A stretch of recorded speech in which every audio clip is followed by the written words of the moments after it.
Hello guys, before we start, I'm kind of sorry for making this pretty late. It's mostly because of an outage that happened earlier. Like, it was really freaking long to take the electricity to come back. So, thank God that it finally came back right now, which is about, well, nearly freaking midnight. But either way, I hope to, make this video pretty great since it's going to be the start of Volume 4. So yeah, hello guys, welcome back, and today we're going to be talking about Fate Remnant Collide. So yeah, let us begin. So, this will take place maybe about 3 or 4 months after the incident at Beacon Tower. Or at least, at Beacon. As, let's just say, unlike in canon, even though it's somewhat infested with Grim, it's not enough to actually make it uninhabitable.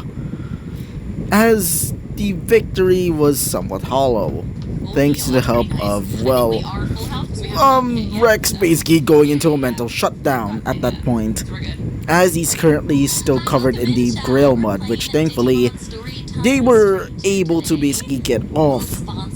But at the same time, they would see something different about him.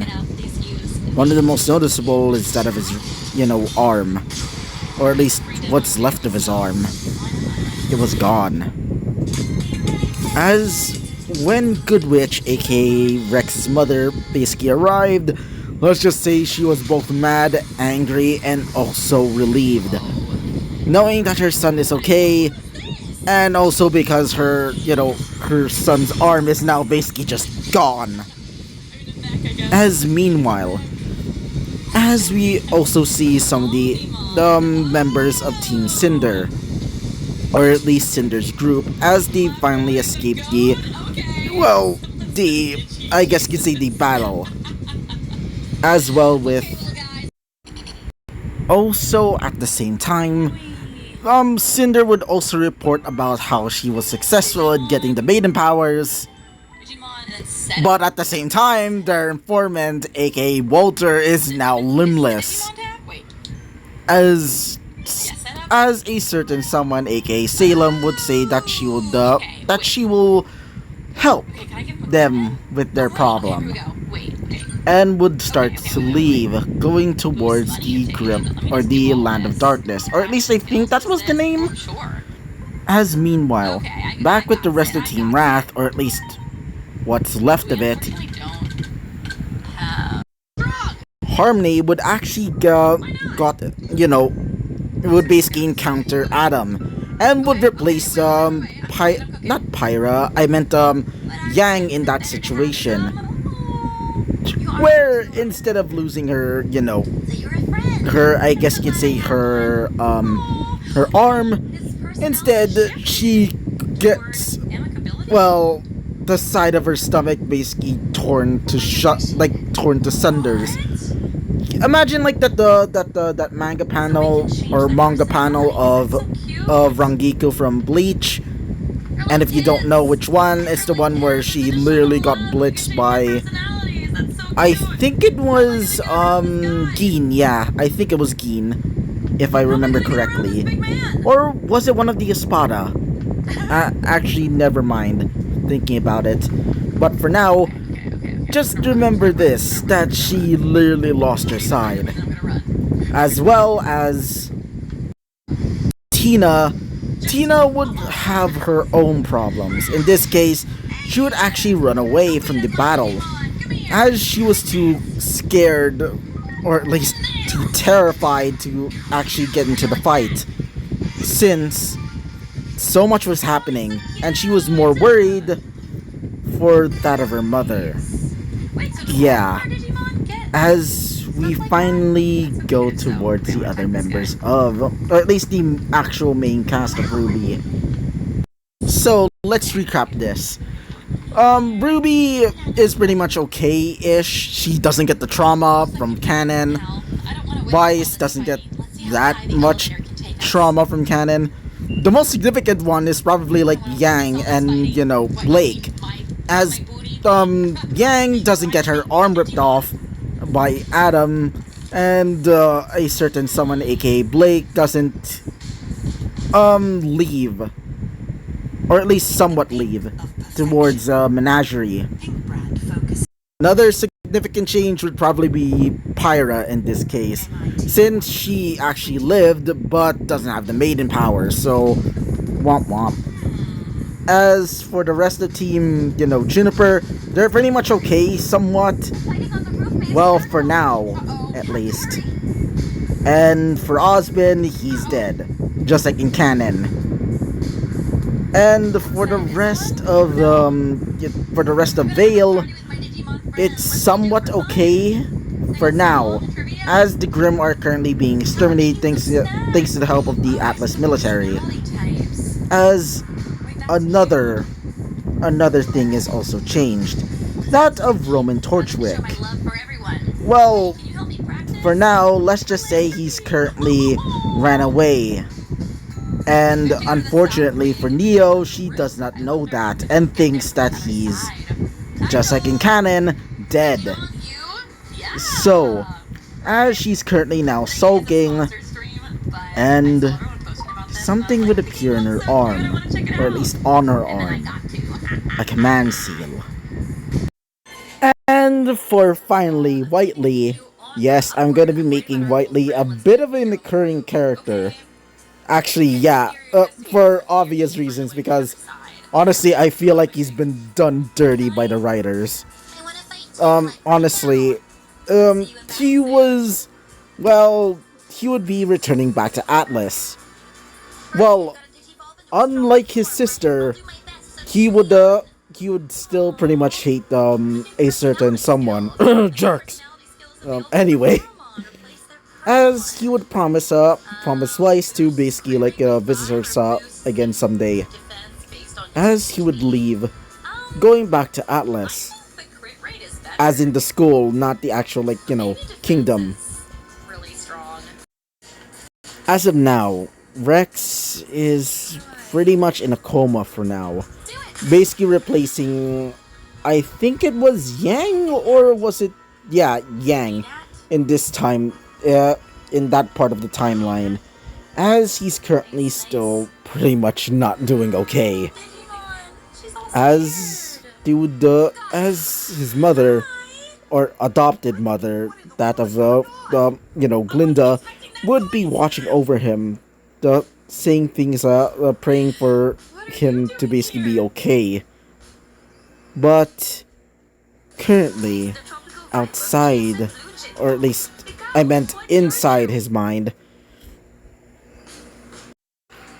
And as for Team Indigo, well, they're definitely not going back to Vacuo, or in this case Shade Academy, for a while now, as they decided to, well, stay near a certain someone, aka Rex, as a way of saying, well, since we're now in this mess with the whole servant thing, let's just, help him out, or in this case, help him out, since he's been, well, helping us out then.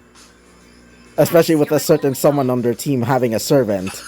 As when they're basically, taking care of him, Glinda was also, busy, preparing some stuff. As in preparing some stuff, I mean preparing the funeral for Ozpin. Since Ozpin at this point is now dead. As currently, Team Wrath is currently dissolved. As of now, one of their teammates is basically just basically a part of Salem's faction. One is in a coma, another one has run away, and the other one, exactly not sure. As of now, Team Wrath is fractured. Basically, in this timeline, it's like Team Juniper in this case. But even more depressing to think about it. Yeah. So, several months later, as we currently see Rex waking up. as we currently see that of, well, Rex finally waking up. As when Team Indigo basically comes into the room and would go like, I hope that he's okay. As they would see him trying to stand up, but due to the, well, the overwhelming, like, time of basically him basically, staying in a coma, let's just say it's not fun for him, as he's, on the floor now. As one of them, specifically that a Nebula would basically just walk towards him and would grab him by the waist. More like it's like carrying him. As she would say, "Are you okay? Why did you do that?" She would say, as he would say, "Damn it, I need to train." As one of them would say, "Train in your condition?"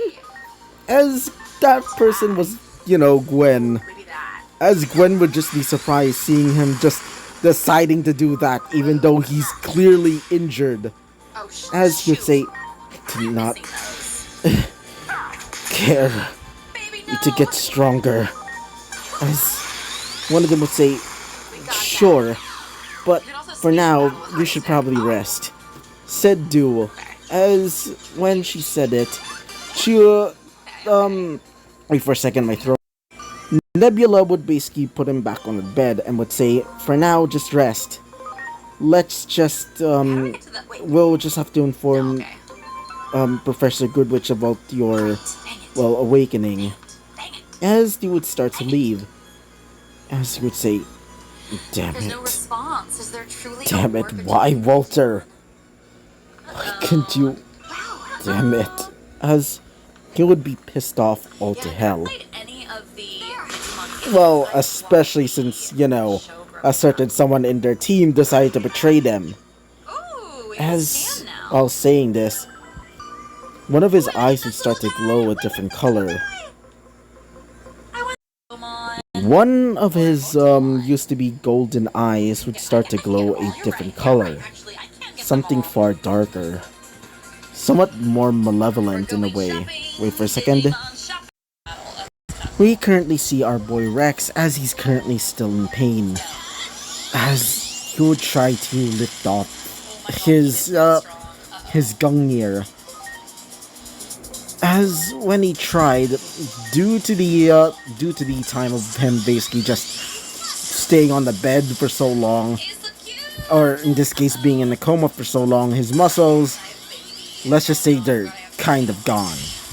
Or at least the nerves, are basically too, I guess you say, squashed, or not even used for so long that it basically made him so weak to basically hold up his simple weapon. Well, it's not really simple, but you know what I mean. As when he tried multiple times, it just felt too tiring. As you'd say, damn it. Why? As tears would slowly start to drip from his eyes. As he would hear that voice again. As he would see her.